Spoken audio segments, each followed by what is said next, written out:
Echo Yankee Zulu, turn left heading to 10, vectors for separation. Echo Yankee Zulu, this is just about as far from the coastline as we'd prefer to go, if we can just bear that in mind for gliding distance. Thanks.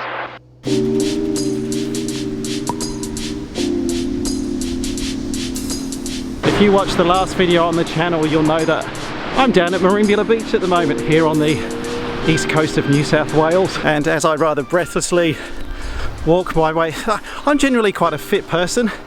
I do run several times a week, but that's quite a big hill back there. Today we're flying from Merimbula Airport here on the coast of Australia, the east coast. We're actually in New South Wales at the moment, back to Melbourne basically, in Victoria. Just a really nice, enjoyable flight from the east coast to Melbourne.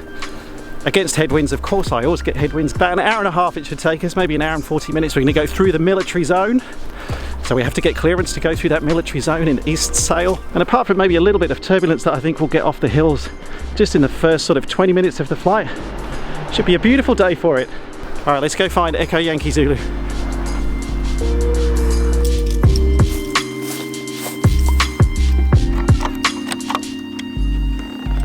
Merimbula traffic, Echo Yankee Zulu is rolling runway 03, downwind departure, Merimbula. All good, full power.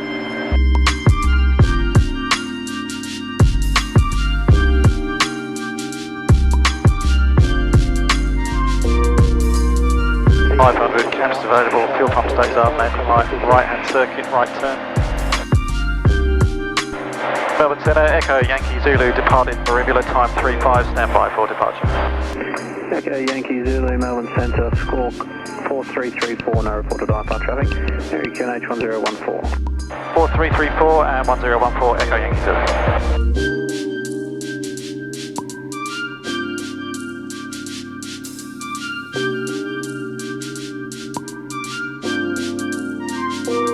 Echo Yankee Zulu with IFR departure.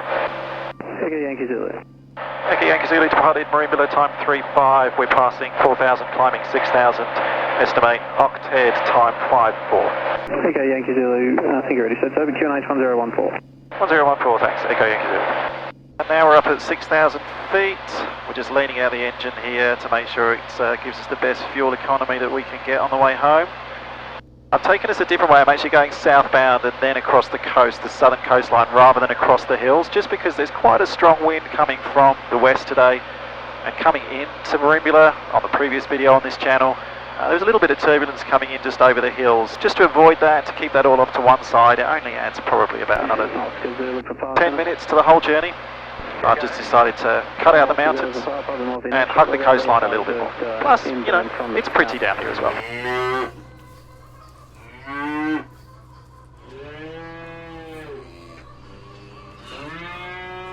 One thing that I always do on these legs is when I'm away from an airport, I always look to find out what the nearest airport to me is fairly frequently, just in case I do need to divert for whatever reason. Sometimes that could be because of weather, sometimes that could be because of the aircraft, that could be because of me personally, but for whatever reason I like to have in my head where my nearest airport is, pretty much, ideally at any one time, but periodically through the flight.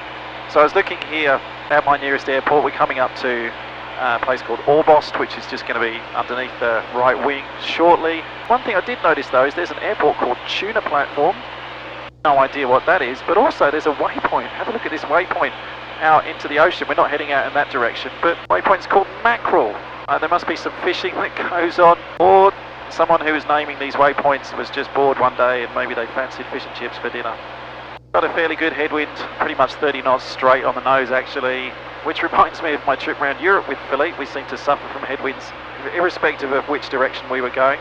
It meant I did have a good tailwind on the way out today, but yeah, about 30 knots, so that's holding us back to about 130 knots over the ground. That's our ground speed.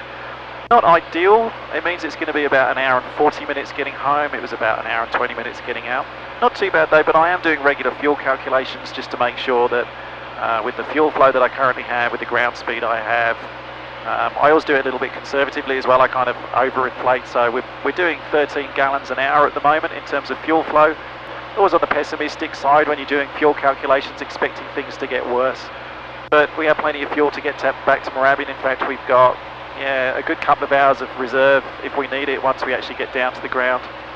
but always conscious of fuel planning, especially when you haven't refueled on the previous leg, and especially when you've got a headwind which is holding you back as well. But this is pretty. We're leaving the mainland. We're just kind of, this IFR route that we're flying at the moment does take us over water. We're still going to be within gliding distance off land.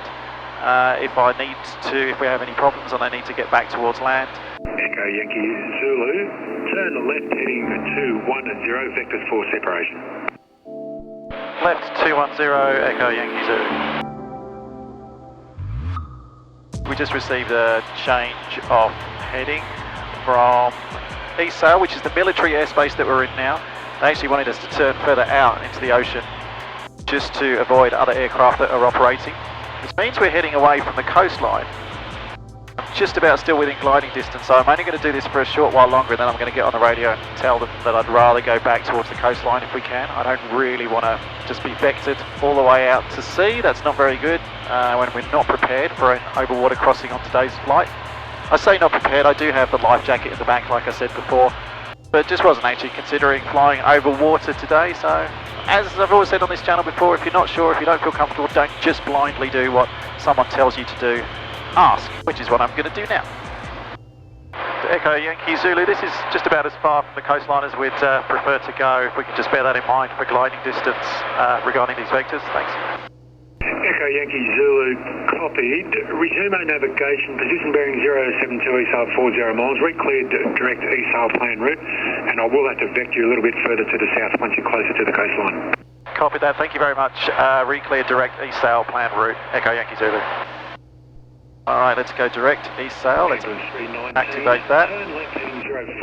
Go back to GPS steering. Turn left heading 040, ambulance 319. So I'm a big believer in that. I wasn't too comfortable about just ploughing all the way out into the middle of the ocean to be dramatic.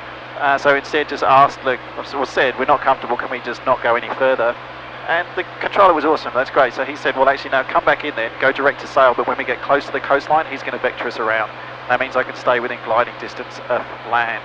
Yeah, just a reminder, if you fly and someone tells you something and you don't feel comfortable with it, if it's sending you to terrain that you don't like, if it's sending you towards clouds and you're flying VFR or whatever reason you don't feel comfortable, remember you are the pilot in command, and the command bit is the important bit. It's your aircraft, you're responsible for it, you've got to land it safely at the end of the day. But if you're not comfortable and you don't like what you're being told, say something.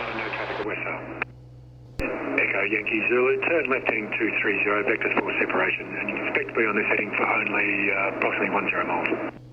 Left 230 and copy that, thanks, Echo Yankee Zulu. Alright, left 230, we press heading mode on the GPS, turns the plane for us to the heading that we have assigned. So now we're just following the heading that he's giving us, not the track, not the GPS track. GPS track wants us to go out to this way, but he's turned us off that track out this way. He's just going to keep us along the coast, I think, wait for the traffic to go past us, and then he's going to direct me back, probably, I would say, to Bronze, BRONS, which is our next waypoint. It's the waypoint, basically, that signifies that we've left East Sail's airspace. I reckon he'll get us round, then he'll say, resume our navigation, direct Bronze, then we'll start making our merry way home. It's all going on today, Milkshake. Lots happening in this military zone, isn't there? Also, in other good news, headwinds have dropped to just 17 knots. Our ground speed has gone up to a blistering 141 knots. Yes. Echo Yankee Zulu, would you prefer from your present position direct Bronze? A firm direct Bronze would be great, Echo Yankee Zulu. Echo Yankee Zulu, resume our navigation. Position 20 miles east of ESAL, re-cleared direct Bronze 6000. Re-cleared direct Bronze 6000, Echo Yankee Zulu. There we go.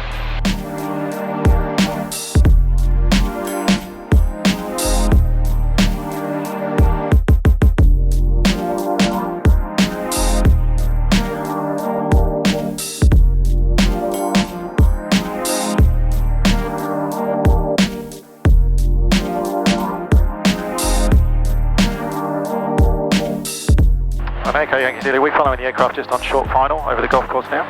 Echo Yankee Zulu, affirm, that's him. Got him, Echo Yankee Zulu, thanks. Echo Yankee Zulu, cleared to land. Cleared to land, Echo Yankee Zulu.